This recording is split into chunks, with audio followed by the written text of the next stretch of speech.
Hello everyone, good morning সবাইকে। এই যে সকালে দেখো আমার গাছে একটা নীলকণ্ঠ ফুল ফুলেছিল, তাই এটা নিয়ে আসলাম। তারপর সকালে আমি সব কাজ শেষ করে স্নান করে ঘরে পুজো দিয়ে নিলাম। তারপরে বাবার এখানে পুজো দেওয়ার লেগে সব রেডি করছি। এখানে দেখো যে বেলপাতা, ফুল, নকুলদানা, কালকে একটা আম আনছিলাম, তাই আমটা দিয়ে ধুতরা গুটি দিয়ে এই যে বাবার এখানে জল ঢালা নিলাম। তারপরে আমার বর তো সকালে পুজো দিয়ে গেছে, তারপর আমি আবার দিলাম। ঘরে সবাই দেই, আমরা জল ঢালি।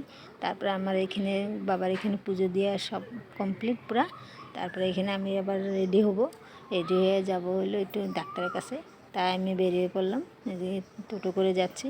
ডাক্তার এখানে যাব, কদিন ধরে একটু প্রবলেম হচ্ছে শরীরে, তাই দেখাতে যাব। পরে এখানে ডাক্তার দেখায় ব্লাড টেস্ট করে নিলাম। তারপরে এখানে দেখো রাস্তা আমার রেললাইন পার হয়ে যেতে লাগবে দেখে বাড়িতে।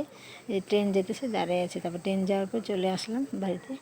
তো বাড়িতে এসে দেখো কালু হয়েছে, কালুকে সকাল থেকে বিস্কুট দিনে রাগ করছে। দেখো একটা ব্রেড দিছি, তো নিয়ে যেতেছে, তো বলছি এখানে খাইতে, খায় না। তো এইটুকু ভিডিও।